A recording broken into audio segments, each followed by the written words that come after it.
नमस्कार। तो आज हम बात करने वाले हैं एक नई सस्पेंस थ्रिलर की जो आजकल काफी चर्चा में है। भागवत चैप्टर 1 राक्षस।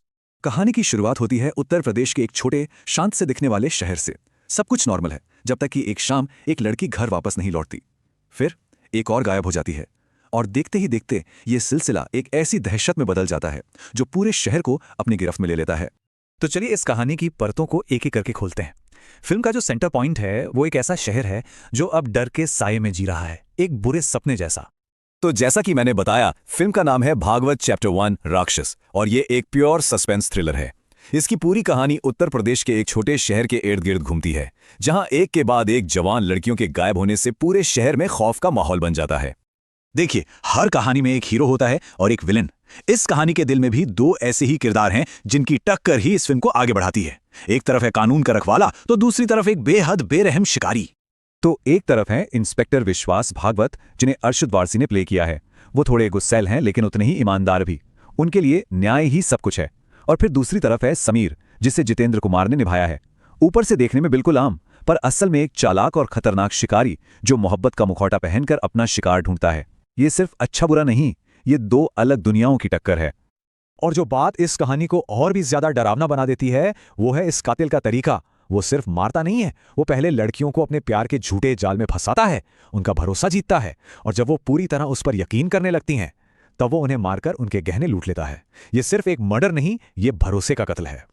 लेकिन इस घने अंधेरे के बीच उम्मीद की एक छोटी सी किरण भी है और उसका नाम है मीरा।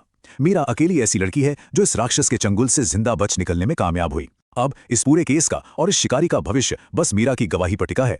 अच्छा, अब जरा कहानी से थोड़ा हटकर फिल्म के सबसे गहरे सवाल पर आते हैं। ये जो टाइटल है राक्षस, आखिर ये है क्या? क्या मतलब है इसका? फिल्म के हिसाब से राक्षस कोई सींग और पूंछ वाला शैतान नहीं है। राक्षस असल में वो अंधेरा है जो हम सबके अंदर किसी भी इंसान की आत्मा में छिपा हो सकता है। फिल्म ये सवाल भी खड़ा करती है कि असली राक्षस है कौन, इंसान के अंदर की हैवानियत या फिर वो समाज जो ऐसी बुराई को पनपने देता है। और यहीं कहानी में एक बहुत ही दिलचस्प मोड़ आता है। जब कातिल, जिसका असली नाम राजकुमार है, पकड़ा जाता है तो वो पता है क्या कहता है? वो कहता है, मैं राक्षस नहीं, मैं बाज हूं। सोचिए जरा इस लाइन के बारे में। वो अपने गुनाहों को गुनाह नहीं मान रहा, वो खुद को एक शिकारी की तरह देखता है, जैसे एक बाज आसमान से अपने शिकार पर झपट्टा मारता है। उसे लगता है कि वो कोई दैत्य नहीं है, वो तो बस अपनी फितरत पूरी कर रहा है। लेकिन उसके कर्म वो चीख चीख कर उसकी असली पहचान बताते हैं। तो खैर, अब देखते हैं कि ये कहानी एक क्राइम थ्रिलर से आगे बढ़कर न्याय के लिए एक जंग में कैसे बदल जाती है।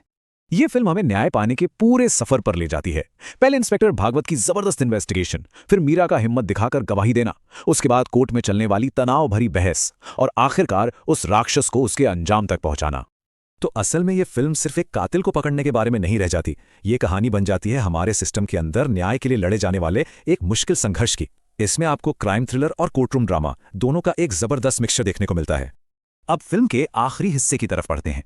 कहानी अपने अंजाम तक पहुंचती है, केस बंद हो जाता है, लेकिन फिल्म हमारे दिमाग में एक बहुत गहरा और सच कहूं तो एक बेचैन कर देने वाला सवाल छोड़ जाती है। जी हां, कातिल को सजा मिल जाती है, केस की फाइलें बंद हो जाती हैं, मतलब कानून के हिसाब से तो न्याय हो गया। पर क्या कहानी सच में यहां खत्म हो जाती है? शायद नहीं। फिल्म के जो गहरे सवाल हैं वो वहीं के वहीं रह जाते हैं। और फिल्म हमें इसी एक सवाल के साथ छोड़ देती है, क्या कोई इंसान सच में अंदर से बदल सकता है? कानून ने अपना काम कर दिया, सजा दे दी, लेकिन क्या किसी की फितरत, किसी के अंदर के उस राक्षस को बदला जा सकता है? यही वो सवाल है जो इस फिल्म को देखने के काफी देर बाद तक आपके साथ रहेगा।